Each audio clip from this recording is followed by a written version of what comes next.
Hello বন্ধুরা, আমাদের গ্রামে বিপদদারিণী ব্রত পূজা চলছে। এই যে দেখুন ভিডিও, আপনারা সব থালে থালে ফল সাজানো আছে। ফল, এই ব্রাহ্মণ বসে আছে এখানে, মন্ত্র সংকল্প করছে, নাম সংকল্প করে পূজা করছে। আছে, দেখতে থাকুন বন্ধুরা। রোদের তাপ এতই পরিমাণে যে হরি মেলাটাই হরি মন্দিরে দাঁড়ানো যাচ্ছে না, তাই একটু এইদিকে ছাওয়াতে দাঁড়াই পরে ভিডিওটা করা হচ্ছে। তো আপনারা দেখতে থাকুন, সঙ্গে থাকুন। আমার গ্রামের হরি মন্দির কষ্ট করে সব রোদে দাঁড়ায় পরে ব্রত রশি বাঁধছে।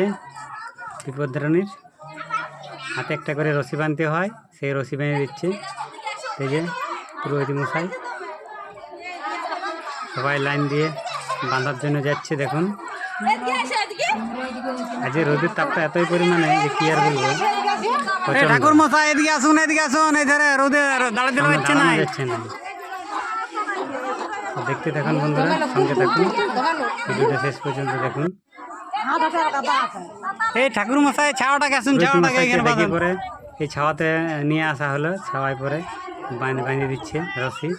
আরেকজন আছে মেন পুরোহিত মশাই, সে নাম সংকল্প করে পূজা করে দিচ্ছে।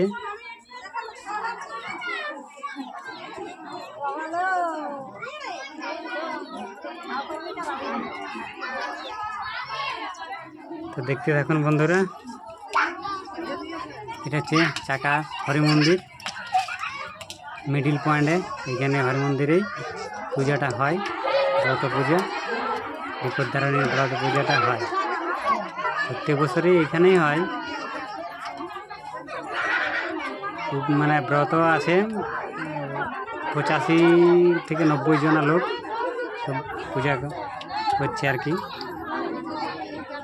এসেছি পূজা করাতে। সব পুরো মন্দিরটা ভিড় ভর্তি হয়ে আছে। ছানাগুলো সব দৌড়াদৌড়ি করছে প্রসাদ খাওয়ার জন্য, এখনো প্রসাদ দেয়নি। দেখুন পুরো মন্দিরটাতে পূজার সাজে থালাতে ভর্তি পুরো মন্দিরটাই। দেখুন এই যে লাল সুতা আছে, ফল আছে, লুচি আছে, আরও অনেক কিছু, পান পাতা, আরও অনেক কিছু আছে। 13 রকমের ফলমূল দিয়ে পূজা অর্চনা হচ্ছে। দেখুন আপনারা, আমাদের গ্রামে ব্রত পূজা, বিপদদারিণী ব্রত পূজা হয় না হয় না একটু জানাবেন। দেখতে থাকুন, সঙ্গে থাকুন।